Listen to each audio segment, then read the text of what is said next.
नाही, स्वाभाविक आहे, फार जुन्या आठवणी या कार्यालयाशी आहेत आणि आज योगायोगानं माननीय रेल्वे मंत्र्यांसोबत माझ्या परळी वैद्यनाथल्या काही रेल्वेच्या समस्यांच्या सोबत पंकजाताई आणि मी त्यांचा वेळ घेतला होता. आज योगायोगानं त्यांच्या बैठका चालू होत्या आणि इतरत्र बसून या शिष्टमंडळाशी वेळ देण्यापेक्षा त्यांनी इथंच शिष्टमंडळाला बोलवलं आणि परळीच्या समस्येच्या बाबतीमध्ये रेल्वेच्या त्यांनी मार्ग काढण्याच्या संबंधात आम्हाला आश्वस्त केलेलं आहे.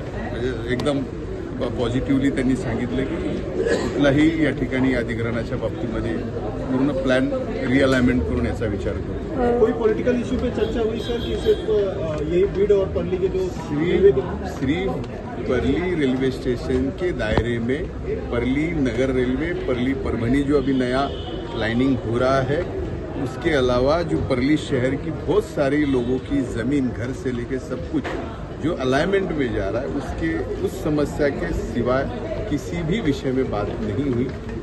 ये स्पष्ट रूप से आपसे कहना. गोपीनाथ मुंडे साहेबांचं स्वप्न होतं बीडपर्यंत परळीपर्यंत रेल्वे न्यायचं. केंद्रात 10 वर्ष झालं भाजप सरकार आहे, मात्र अद्याप पूर्ण होत नाही. किती दिवस लागतील? वय किती? 26. 27वं वर्ष पूर्ण झाला आणि तुला रेल्वे बड्डे तुझा साजरा.